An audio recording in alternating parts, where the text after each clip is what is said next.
There are stories so strange, so unsettling, that they linger in the air long after the people who first told them are gone. This is one of those stories. If you've ever driven through the endless farmlands of Kansas, you've seen how the towns sit quietly, almost forgotten, with weathered barns leaning toward the earth and windmills turning slowly in the dry breeze. But hidden behind the ordinary, these towns often carry secrets, some that can be explained, and others that leave only silence. And in the town of Holcomb, at the turn of the 20th century, a rumor began that would haunt generations, the story of the Miller house and the girl who lived beneath it. Holcomb wasn't much to look at back then. A few general stores, a dusty main street, a church with a white steeple, and houses scattered across the prairie. Everyone knew everyone, and news traveled faster than the trains that passed in the distance. People worked hard, prayed harder, and tried to avoid scandal, because scandal stuck in small towns like burrs in a horse's mane. But in 1903, when the whispers about the Miller place began to rise again, the whole community found itself caught in a secret it had half forgotten and half feared. The Miller family had always been respectable.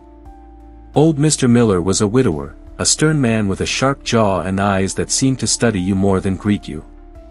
He kept his land in order, his debts paid, and his pew at church occupied every Sunday. He didn't drink, he didn't gamble, and yet something about him made people uneasy. He rarely smiled, rarely let neighbors pass the porch, and almost never spoke of his children. But people remembered his daughter, Clara. She had been a bright, lively girl in the mid-1870s, with long auburn hair and a laugh that carried across the wheat fields. Then, one summer, she vanished. When townsfolk asked, Mr. Miller explained simply, she had gone to live with distant relatives in Missouri. He said she was happier there, that she wanted to leave Kansas behind. The explanation was enough for some, but not for everyone.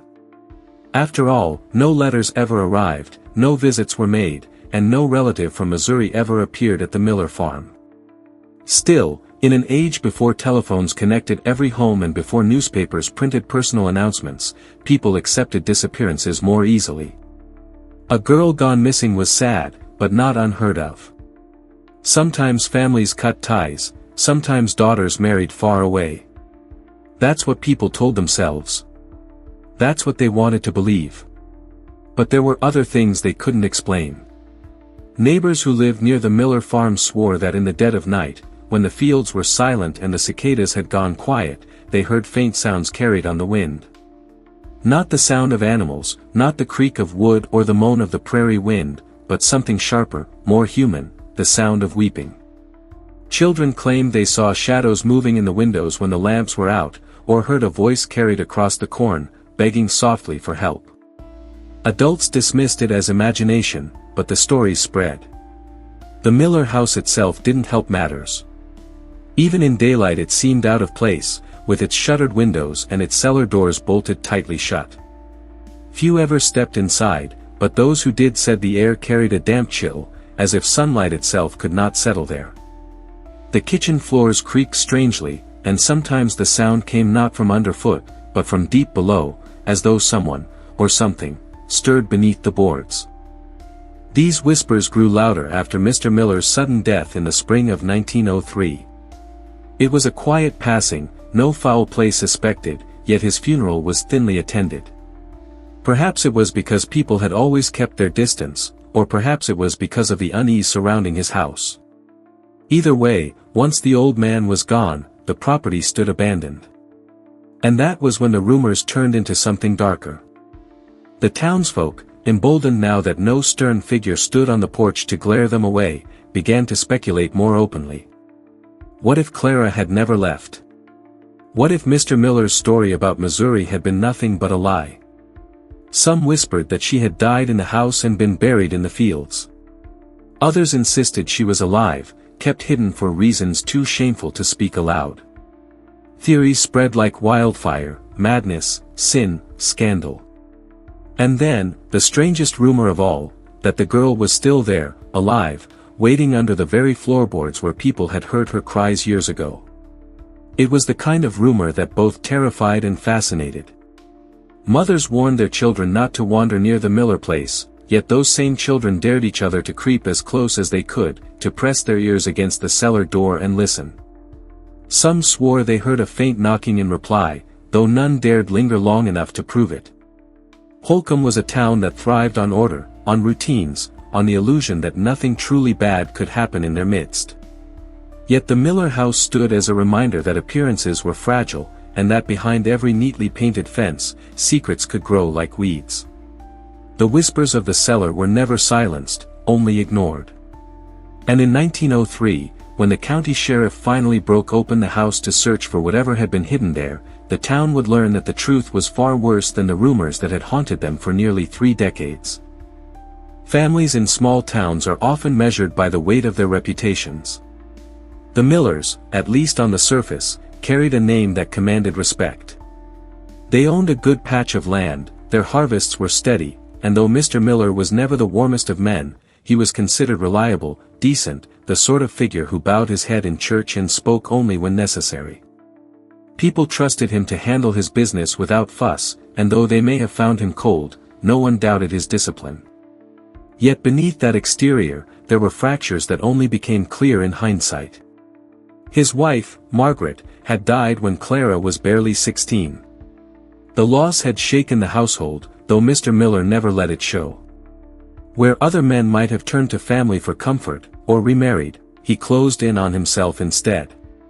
He raised his children with a rigid hand, demanding silence at the dinner table, obedience without question, and a kind of piety that felt more like fear than faith. His neighbors pitied him, but no one dared interfere. It was the late 19th century, and a father's authority over his household was absolute. Clara was the eldest of 3 children. Bright, spirited, and perhaps too curious for her own good, she had a way of asking questions her father did not like. She read more than most girls her age, borrowing tattered books from a schoolteacher who lived 2 miles away. She spoke of wanting to travel beyond Kansas, to see the cities where electricity lit the streets and women wore gowns from Paris. For a girl of the prairie, such dreams were dangerous, even scandalous.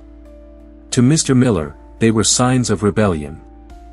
The last summer she was seen, in 1876, she was said to have argued with her father in front of the neighbors. A traveling salesman had passed through town, and Clara, bold as ever, had spoken to him too freely. Some recalled her laughing at his jokes, others claimed she had even asked about leaving Holcomb with him. Whatever the truth, it was enough to enrage her father.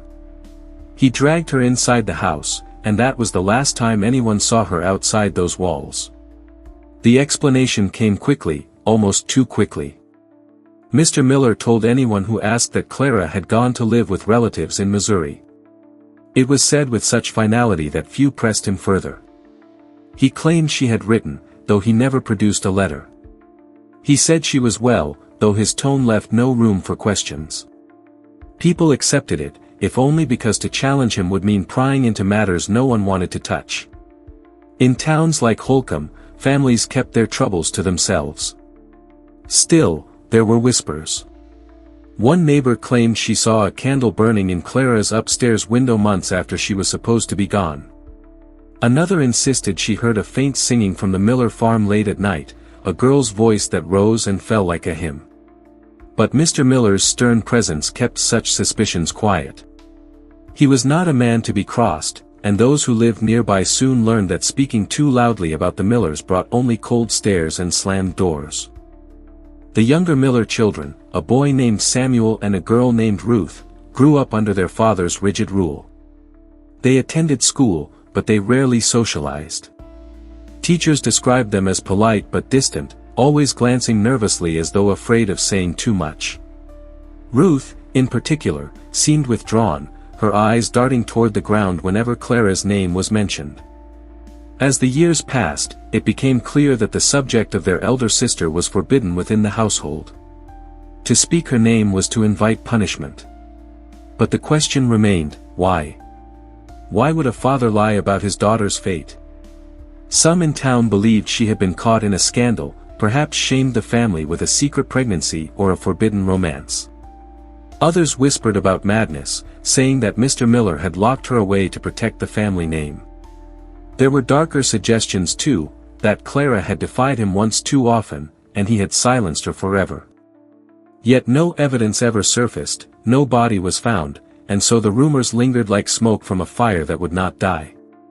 Over the years, Mr. Miller became more reclusive. He boarded up parts of the house, nailed shut the cellar doors, and allowed the farm to fall into a quiet neglect.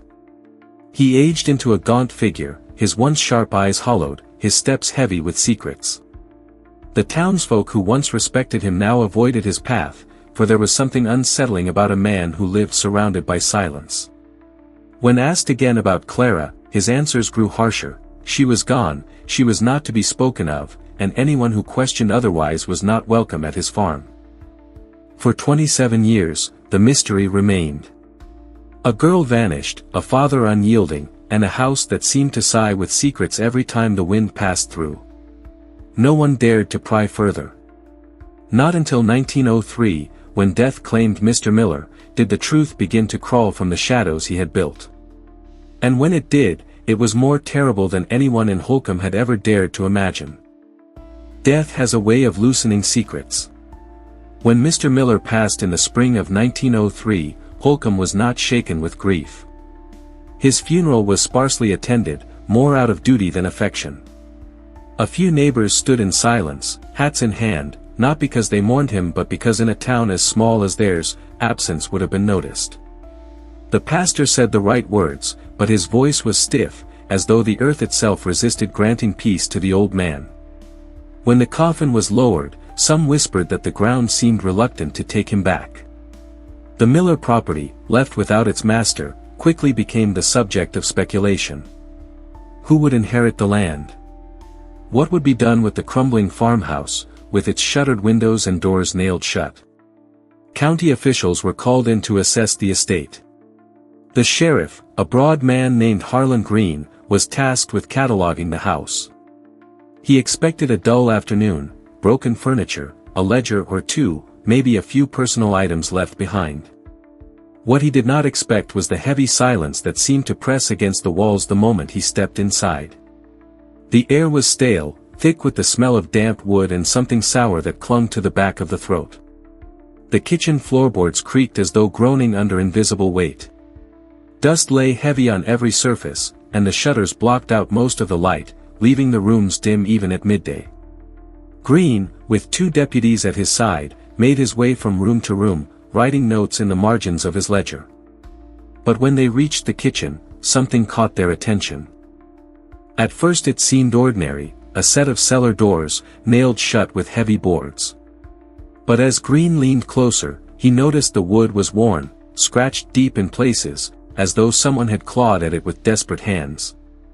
The nails were rusted, but the scratches were fresh enough to catch the light. The sheriff frowned. "Strange," he muttered, running his finger along the grooves. His deputies exchanged uneasy glances. The decision to open it was quick. The men fetched crowbars, the nails groaning as they were pried loose. Each strike echoed through the house like thunder, and with every creak of the boards, the air seemed to grow colder. At last, with a sharp crack, the final plank gave way. A stale, fetid draft rose from below, carrying with it a smell of damp earth and something else, something human. Lanterns were lit, their glow casting long shadows as Green descended the narrow stairs. The cellar was smaller than expected, not a place for storage but a cramped chamber. The dirt floor was uneven, the walls lined with rough wood, and in the corner was a narrow cot covered with rags. On it sat a figure. At first, they thought it was a corpse. The skin was pale as chalk, stretched thin across fragile bones. Hair, long and tangled, cascaded over thin shoulders. But then, the figure stirred. Slowly, painfully, the head lifted. 2 eyes, clouded and milky from years without light, blinked against the sudden lantern glow. The figure raised a trembling hand, shielding its face, and a whisper escaped cracked lips, "Is it over?" The deputies froze. One dropped his lantern, the flame sputtering before Green caught it. He stepped forward, his voice trembling despite his broad frame. "Who are you?" he asked. The answer came, soft as breath, Clara. Clara Miller. It was impossible, and yet undeniable. The girl who had vanished in 1876 was alive, though no longer the bright 16-year-old the town remembered. She was 42 now, though her body bore the frailty of a much older woman. Her voice was that of a child, uncertain and fragile, as if time itself had stopped for her beneath the floorboards. The deputies tried to help her stand, but she shrieked at their touch, curling into herself like a frightened animal. Her body shook with terror, her words tumbling out in a broken rhythm. "Don't close the door again. Please, not again." It took minutes, long painful minutes, before they could coax her into the light of the house above. When Clara was brought outside, the sun blinded her. She covered her face with clawed fingers, her body convulsing as though the warmth of the sky was burning her skin. The townsfolk, gathered by the commotion, gasped as the truth settled over them. For 27 years, Clara Miller had been imprisoned in her father's cellar, hidden from the world. Whispers spread like fire through dry wheat. Some cried out in horror, others crossed themselves as though warding off evil. Mothers clutched their children closer, fathers stared in disbelief, and the oldest among them muttered prayers under their breath. Clara's siblings, long grown and gone, were nowhere to be found.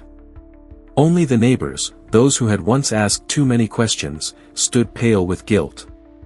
The sheriff could find no explanation among the papers in the house. There were no letters from Missouri, no sign of relatives, nothing to suggest Clara had ever left. The story of her departure had been a lie, a mask to cover the truth. And the truth was written in the scratches on the cellar door, in the faded marks on the cot, in the broken body of a woman who had lived in darkness for nearly 3 decades. That night, as Clara was taken to the county hospital, the town sat in silence. They had lived beside a nightmare for 27 years, and only now did they realize it. Some tried to excuse themselves, saying they had suspected but could not prove. Others admitted that they had heard things, seen things, but had chosen to look away. And in the back of every mind was the same thought: how many times had they heard her cries, and dismissed them as nothing more than the wind? Holcomb would never forget the day the cellar was opened. For the rest of their lives, those who had peered inside swore that the darkness beneath the Miller house was not just the absence of light. It was something heavier, something that had pressed down on Clara until her spirit broke. Some believed that when the sheriff pried open those doors, he did not just uncover a woman, but released something darker into the town itself. When Clara was carried out of the Miller farmhouse that day in 1903, the sunlight struck her face like a blade. She shrieked and turned her head into the crook of her arm, her skin so pale that it seemed almost translucent in the glare. The deputies covered her with a blanket, though it was the brightness, not the cold, that terrified her. Some said the first words she spoke to the crowd were, "The world is too big. Send me back down." Whether that was truly what she said or whether it was a story invented later, no one could ever agree. But everyone remembered the trembling, the wide milky eyes, and the way she clung to the men who carried her, not out of trust but out of terror of the open sky. She was taken immediately to the county hospital in Garden City, where doctors and nurses gathered with the same curiosity and unease as the townsfolk. Most had never seen a case like hers. A woman of 42, her body frail like that of a starving child, her muscles shrunken from disuse, her voice small and broken. She weighed little more than 70 pounds. Her hair, uncut since her youth, trailed down her back in a matted mass, and her nails had grown into curling claws. But what struck the doctors most was her mind. In the days that followed, Clara struggled to understand the world around her.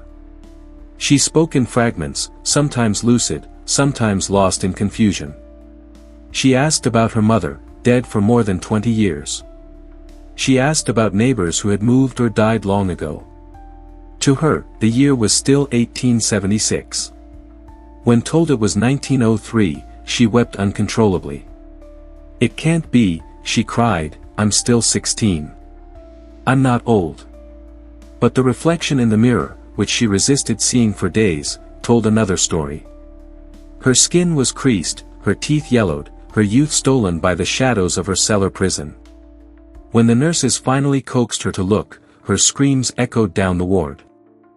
The town of Holcomb reacted with the same mixture of pity and horror. Some citizens insisted Clara should be left in peace, that the story was too terrible to dwell upon. But others couldn't resist their curiosity. They traveled to the hospital to catch a glimpse of the cellar girl, whispering about her behind closed doors, spinning the truth into legend before it had even settled. Some claimed she had gone insane and spoke in tongues. Others swore she had been possessed by something unholy in the darkness below her father's house. A few went so far as to say she had chosen the cellar herself, that she preferred the shadows to the world above. But those who had seen her, those who had heard her soft begging cries in the night, knew better. Sheriff Green conducted a thorough search of the Miller house in the days after her discovery. What he found only deepened the mystery. The cellar contained little: a cot stuffed with straw, a chipped basin, a tin cup, and scraps of cloth. There were no chains, no locks inside, no signs of overt violence, only the terrible simplicity of confinement. The door, however, told its own story. Deep gouges marked the wood where fingernails had worn grooves into the surface. Some scratches were faint, others fresher, as if Clara had never ceased to try, even after decades of failure. The sheriff showed the door to townsfolk, and many turned away, unable to face the proof of what they had ignored all those years. As for why, no answer was ever found. Among Mr. Miller's belongings, there was no diary, no confession, no explanation. Only stern handwriting in ledgers and accounts, neat as always, and notes about the farm. No mention of Clara. The silence was deliberate, as if her existence had been scrubbed away. Some speculated he had locked her up because she had defied him, embarrassed him, or threatened his rigid control. Others believed it was madness, a mind unhinged by grief after the death of his wife. A darker rumor whispered that he had been protecting some family shame, that Clara's fate was less about discipline and more about secrecy. But with Miller in the ground, the truth was buried with him. The Miller farmhouse did not last long after the discovery. It stood empty, a grim reminder, its windows like blind eyes staring over the wheat. Children dared each other to approach, claiming they heard faint sobs from the cellar even after Clara was gone. Adults avoided it altogether, crossing to the other side of the road when passing. By the first winter after Mr. Miller's death, the house mysteriously burned. No culprit was ever found. Some said it was boys playing with lanterns, others whispered it was neighbors who wanted to erase the stain from their town. But a few insisted it was the house itself, that the shadows inside had grown restless once the cellar was opened, and they burned their cage to the ground. Clara herself lived only 6 more years after her release. Though her body gained some strength, her spirit never healed. She learned to walk again, though awkwardly, her steps slow and hesitant. She spent hours sitting by the hospital windows, staring not out at the sky but down, at the ground, as though expecting the cellar door to open beneath her feet. When asked about her years in the dark, she said little. The only phrase she repeated, again and again, in her soft trembling voice was, "I thought the world had ended. I thought I was the last one." The hospital records note her decline as gentle but inevitable. She never married, never left Kansas, never fully recognized the new century she had been dragged into. In 1909, she died quietly in her sleep, buried in a small, unmarked grave outside town. No family remained to claim her, no one placed flowers at her resting place. Only the story survived, carried on the lips of townsfolk and woven into the fabric of Kansas folklore. Today, those who know the tale call her the girl in the cellar. And some say, if you walk the fields near where the Miller farm once stood at dusk, you may hear a faint tapping, like nails scratching wood. Others claim to hear her whisper, carried on the prairie wind, "Don't close the door again. Please, not again." Recovery, when it happens at all, rarely arrives as a sunrise. It comes in pieces, shreds of appetite, a moment of calm, a night without nightmares, then slips away again, leaving the day as it was.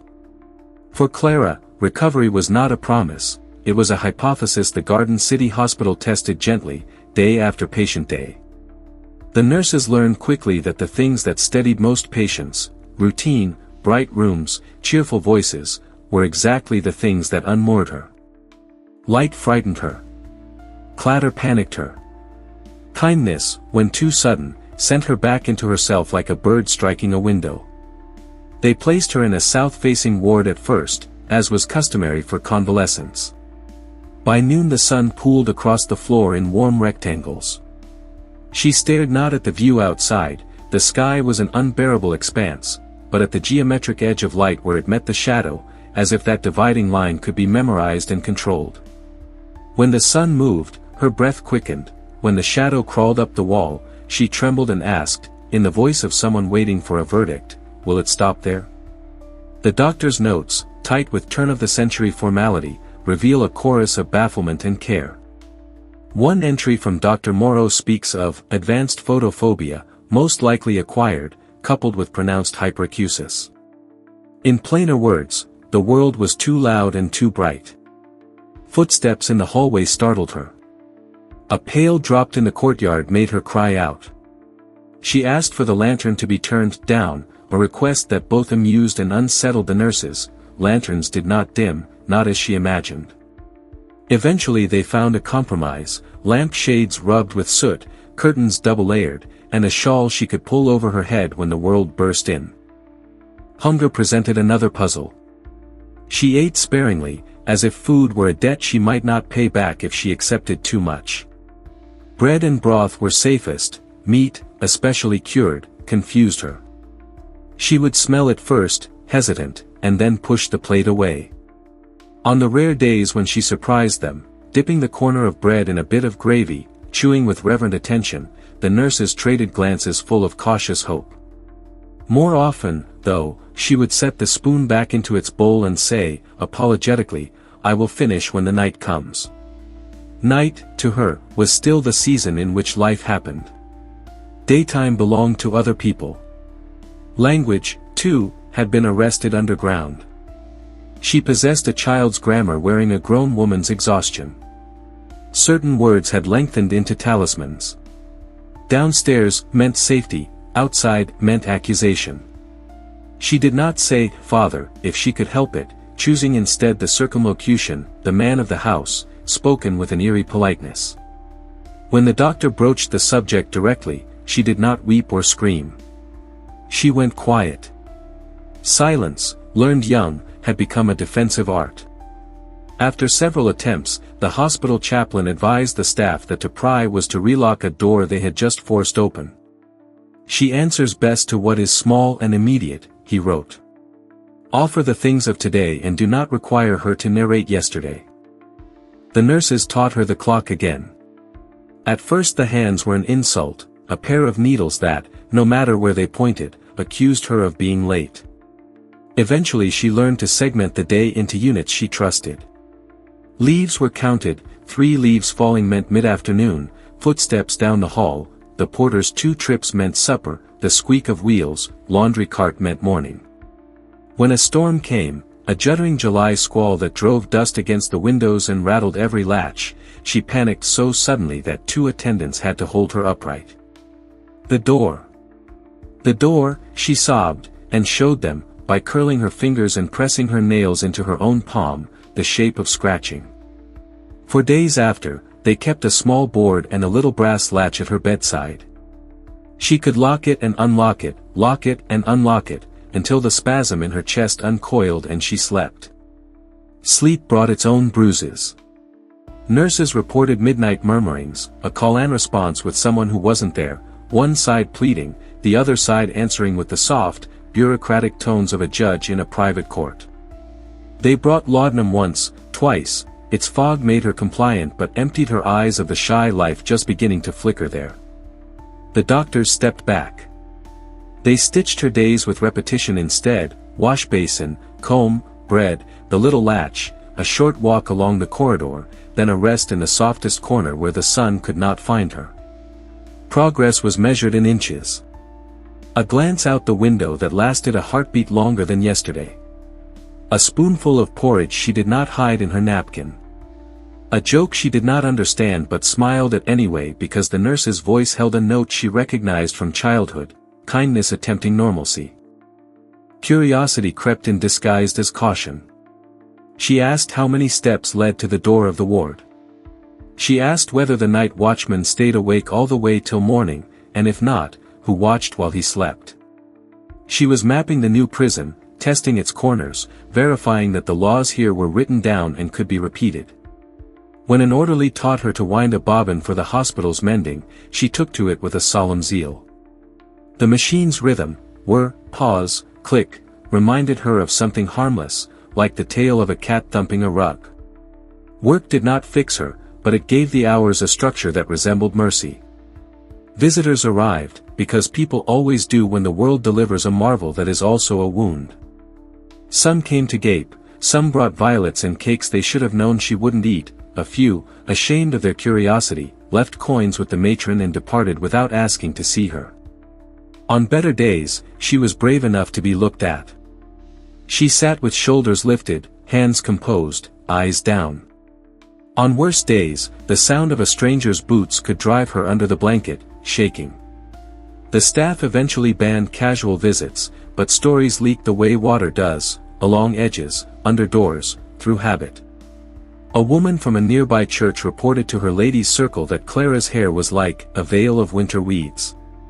A man at the livery swore she spoke Latin in her sleep. Another said he'd heard her tell a doctor about people under the floor, a statement the town retold with such relish that it no longer mattered whether she had said it at all. There were kind interludes. A young nurse named Elsie taught Clara to braid, patient as a mother bird. Another, Mrs. Rowe, who had lost a child years before, hummed lullabies from a hymn book without words, their melodies gentle enough to break and repair a heart in the same breath. Once, only once, and never again, Clara asked if she might sit in a closet for a few minutes, to collect herself. The staff obliged. She stayed inside, door ajar, and counted threads in her handkerchief. When she stepped out, she looked less like a ghost and more like a person who has remembered her own name. Time continued to behave strangely around her, thick in places and thin in others. Newspapers left on the bedside table frightened her with their crowds of letters.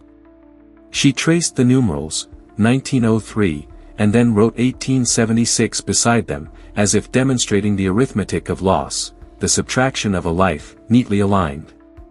The chaplain tried scripture. She favored the psalms that spoke of pits and deliverance, and disliked anything triumphal. Triumph was a language she could not yet conjugate. Once, late in autumn, she allowed herself to be wheeled to the veranda just past dusk. The sky was a deep indigo, nearly kind, the first star trembling into view. She kept her head bowed, but she did not flee. A barn owl called from some invisible rafters. The sound lifted her face in the smallest, bravest motion the staff had yet seen. "Night bird," she whispered. "I know you. There are victories that do not photograph well, this was one." The nurse on duty cried very quietly behind the door, as if noise might scare the moment away. Of her father she said almost nothing. Asked what she would want said over his grave, she paused a long time and then answered, "Let the earth keep its counsel." When the doctor inquired whether she wished to visit the site of the farm, she shook her head.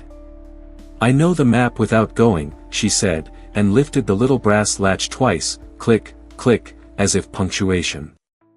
For weeks afterward, she avoided words like home. It was a noun with the wrong roof. And yet, life composed itself around her in thin, stubborn lines.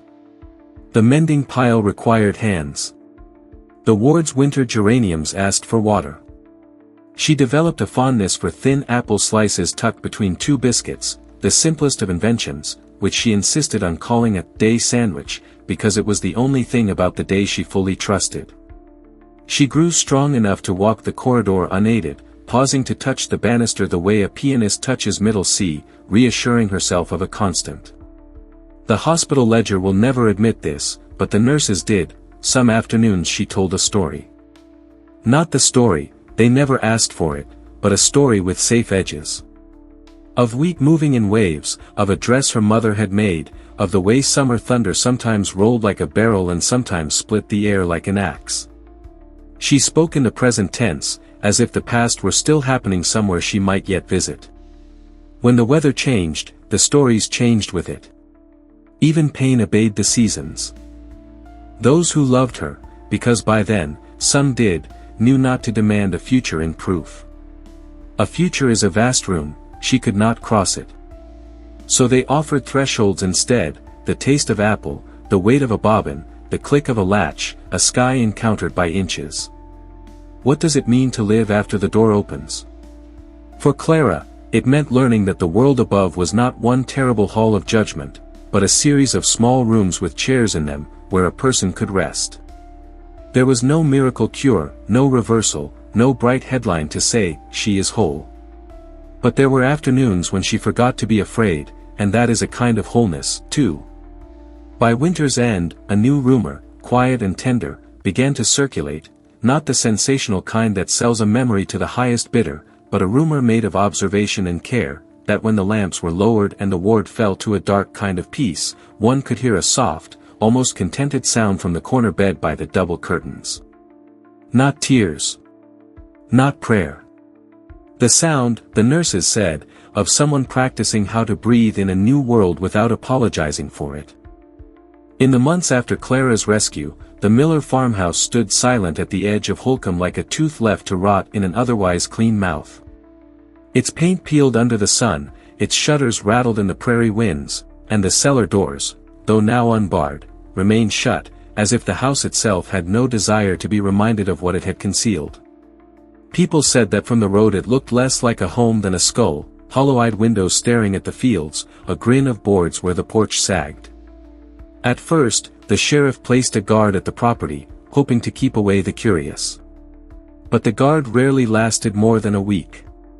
They claimed the nights were unbearable, that the house seemed to breathe when the wind moved through it, that they heard scratching from beneath the kitchen even though the cellar lay empty.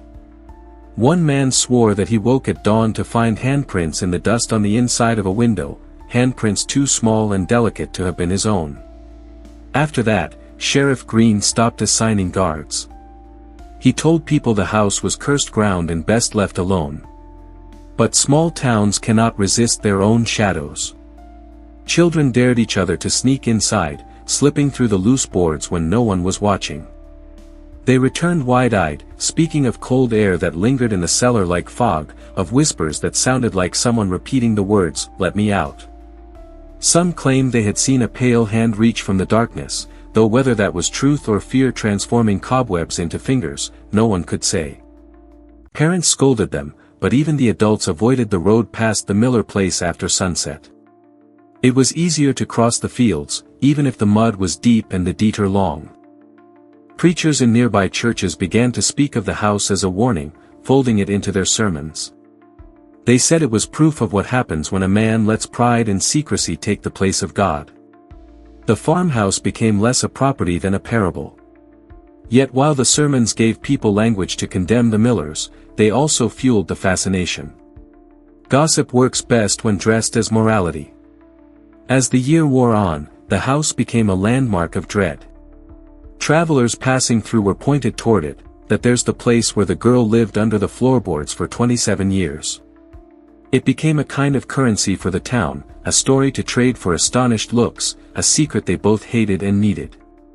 Farmers who had once ignored the Miller land now cut across it to show strangers the warped wood of the cellar door. Each retelling added details. Some said the claw marks reached the ceiling, others claimed there were bones in the walls. Truth became thinner each time, stretched across the hunger for a better story. The final chapter of the house came in the first winter after Clara's release. On a night when the wind roared like an ocean across the prairie, flames appeared at the Miller property. By the time neighbors noticed, the fire had already gutted the lower rooms, tongues of orange light licking out through the windows. The blaze consumed the structure quickly, as though the dry timber had been waiting decades for this very moment. Some men rushed with buckets, but the wind carried sparks faster than water could douse them. Within hours, the house was nothing but a black skeleton against the stars. The fire was never officially explained. The sheriff claimed it was likely vagrants who had taken shelter there, lighting a careless lantern. Others believed it was boys playing mischief, or perhaps a farmer sick of passing the haunted ruin each day. But there were darker whispers, too, that the house had burned from within, that something left behind in the cellar had finally clawed its way free in smoke and ash. An old woman, who lived closest to the farm, swore she heard a woman's voice carried on the wind that night, not screaming but laughing. When dawn came, the land was quiet. Nothing remained of the Miller home but charred beams and the stone foundation. The cellar, once a prison, was now filled with blackened rubble. Children dug through the ashes in the days that followed, hoping to find something worth keeping, but all they carried away were stories. Soon the weeds reclaimed the ground, and the prairie rolled over the ruin as if to erase it. And yet the house did not truly vanish. People spoke of it long after, and each generation reshaped the tale. To some, it was a ghost story about a girl trapped beneath the floor, her spirit wandering still. To others, it was a moral fable about cruelty, pride, and the dangers of silence. But to the people who had lived in Holcomb in 1903, the memory of the house was sharper than any legend. They had heard the cries in the night. They had walked past the cellar door and ignored its scratching. The guilt lingered even after the house was gone, a shadow that could not be burned away. By the time Clara herself died in 1909, the farmhouse was already spoken of in past tense, its physical absence only feeding its presence in memory. To stand on the land where it once stood was to feel a chill, even on the hottest days of summer. Farmers swore their animals balked at crossing that soil, and travelers said their horses grew restless as they passed. In the town's collective imagination, the house remained. Not wood, not stone, but an idea, that some doors, once closed, never truly stay open. And so the Miller farmhouse entered folklore as the House of Shadows. People said that on quiet nights, when the moon was thin and the wind was low, you could still hear the faint sound of nails scratching against wood. Not from the cellar, but from beneath the earth itself, as if the house remembered what it had hidden, and wanted the world never to forget. Clara's survival was, in many ways, a cruel miracle. She had lived where no one should have survived, but the years she had endured in the cellar had carved so deeply into her body and her mind that the world above could never truly become her home again. The doctors at the Garden City Hospital did what they could, but even they understood that medicine could not undo decades. They fed her, clothed her, and tried to weave her into routines, but always there was the same fragile wall between Clara and the rest of the world. She was alive, yes, but she was never free. The townsfolk rarely saw her. After the initial rush of gossip and morbid curiosity, most of Holcomb avoided mentioning her name. For some, it was guilt. They remembered the nights they had heard sounds near the Miller farm, and the questions they had never asked. For others, it was fear. Clara was not just a victim, she was living proof that darkness could exist in the very heart of their community, unnoticed for decades. To see her was to face their own blindness. Still, rumors trickled into town about her condition. Nurses whispered in church pews, orderlies shared half-remembered conversations in the saloon. They said she lived in two worlds at once, part in the present, part in the cellar.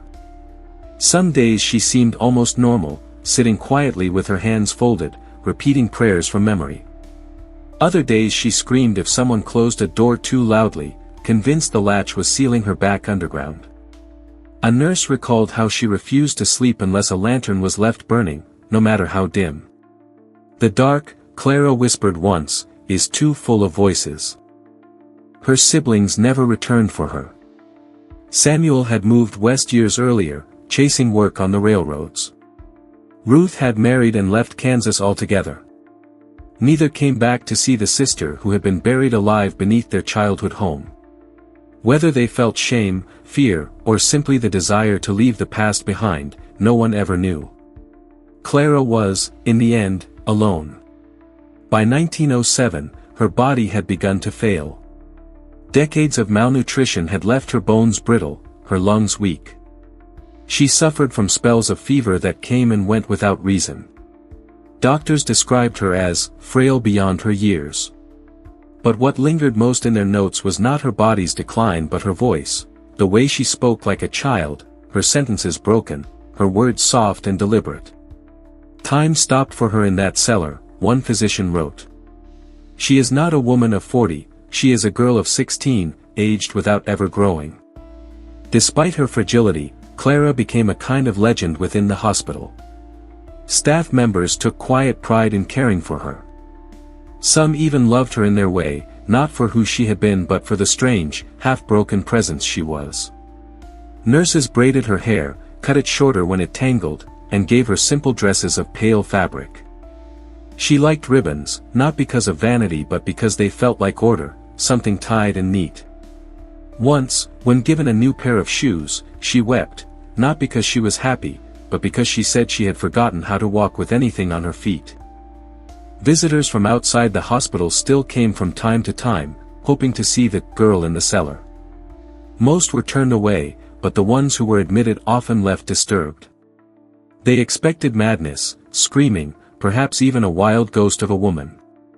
Instead, they found Clara sitting quietly, her pale eyes downcast, her hands folded like a penitent child's. She spoke little, and when she did, her voice was almost tender. One reporter who managed to sneak in wrote later that it was the gentleness of her speech, not the horror of her story, that haunted me most. The last years of her life were quiet. Clara rarely left her room except to sit by a window, though she never looked outward for long. The sky, vast and limitless, unsettled her. She preferred to stare at the patterns of the curtains, tracing the threads with her fingers. Sometimes she would hum songs without words, soft melodies that might have once been lullabies. Other times she whispered phrases she never explained, "The steps are coming. Hide your breath." Or, more chilling still, "It's Sunday again. He'll bring the board." By the winter of 1908, her strength had waned to the point where she could no longer walk unaided. She took to her bed, her hair cropped short, her cheeks hollow, her frame so light the nurses could lift her with ease. Yet even in those final months, there were glimpses of peace. She developed a fondness for applesauce, something she would eat slowly, savoring each spoonful. She sometimes asked the nurses to read from the Psalms, and though her comprehension drifted, she always listened closely to the verses that spoke of deliverance from darkness. Her last words, recorded by the attending physician, were spoken one cold January evening in 1909. She stirred in her bed, turned her face toward the lamp, and whispered, "The door is open now. Don't let it close." Then she drifted into sleep, her breathing shallow, and by morning, she was gone. Clara Miller was buried in a modest plot outside town, the grave marked only by a small wooden cross that has long since rotted away.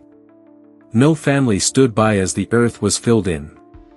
Only a handful of nurses attended, along with Sheriff Green, who never forgave himself for not opening that cellar sooner.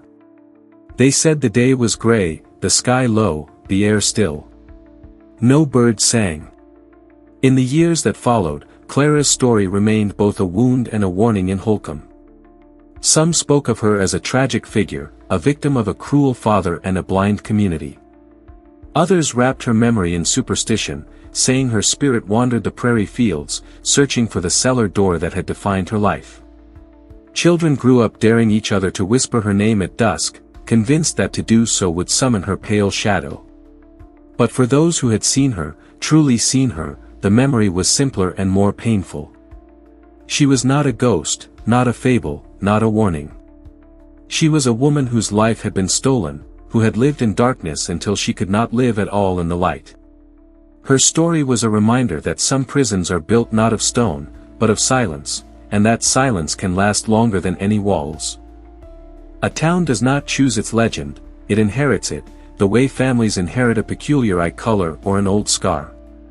Holcomb's legend was the girl in the cellar, and long after the Miller farmhouse sank into weeds and ash, the story kept walking around town in borrowed shoes. It took a while for it to learn its new voice. At first, people told it with the stiffness of testimony, dates, names, the sheriff's ledger, the hospital records. Then the hard edges wore down. The truth did not disappear, it simply learned to share a table with invention. By the time the first automobiles coughed their way down Main Street, the story had already grown a second life. It was no longer only a memory, it was also a caution, a campfire, a shadow at the edge of the fairground lights. The old men on the benches outside the general store were its first curators. They did not dramatize so much as measure. They spoke of the wind that night, the weight of the boards, how the nails had fought like teeth. One remembered the way dust lifted from the kitchen floor when the cellar door came up, thin as smoke. Another swore he had heard the first word Clara spoke, over, and he pronounced it now with a reverence usually reserved for the Lord's name. They spoke these details not to frighten children but to set the story's stakes. This happened here.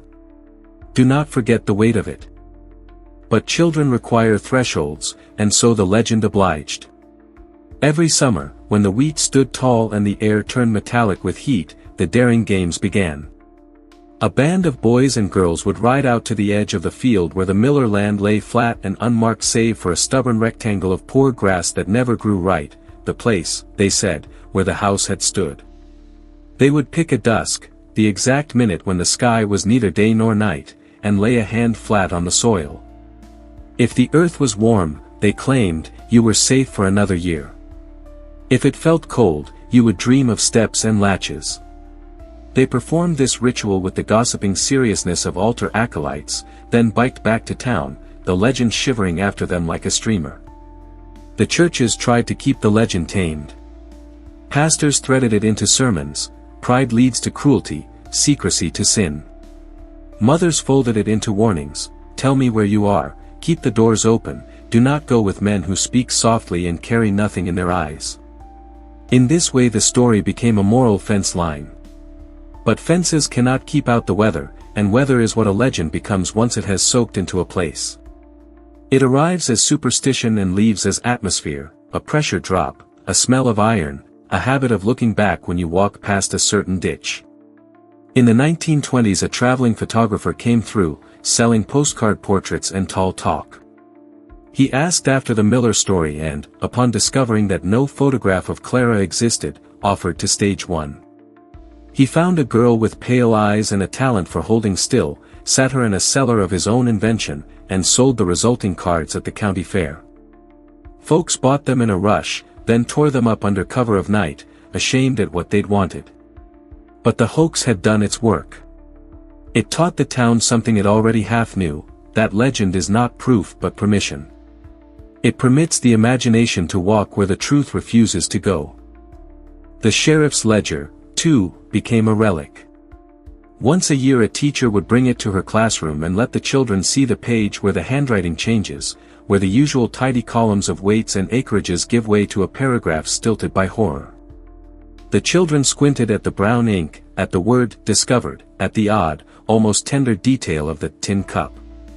Those who touched the page swore their fingers felt colder afterwards. The teacher would not allow the book outside the school again, not after the time some boys ran off with it and returned it 3 hours later, white-faced, unable to explain the mud on its cover or the smell of old smoke on their shirts. As decades turned, the map itself adjusted. The surveyors left a fraction of blankness where the Miller property lines should have been straightforward, as if the land had developed a stutter. New houses rose elsewhere, prudent clusters of porches and swing sets, but nobody built on that rectangle. Not because of law, because of grammar.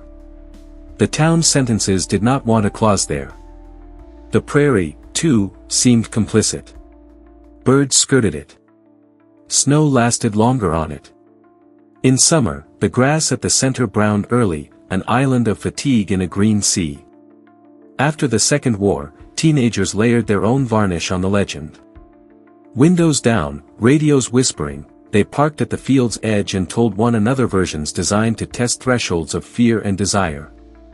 In those tellings the cellar became a place of fate, a box you either escaped or did not, with love or with lies or with luck. Boys would knock the dashboard twice and say, "Let me out," and laugh, and then, the braver girls would later confess, something would catch in the throat, because the dashboard was not a door, and the laughter was not a key. Visitors still asked for the story. They wanted a route, a marker, a photo. Holcomb learned phrases that were both polite and evasive. There's not much to see. The wind does most of the talking. Best to go at dusk if you're the listening sort. A few of the older residents took to giving directions that looped and nodded. It was not meanness. It was stewardship. Not everyone deserved to stand on that poor rectangle of ground with a camera and an appetite. And what of Clara, in the end? The legend kept trying to grant her what life had not, choices. Some versions insisted she forgave the town.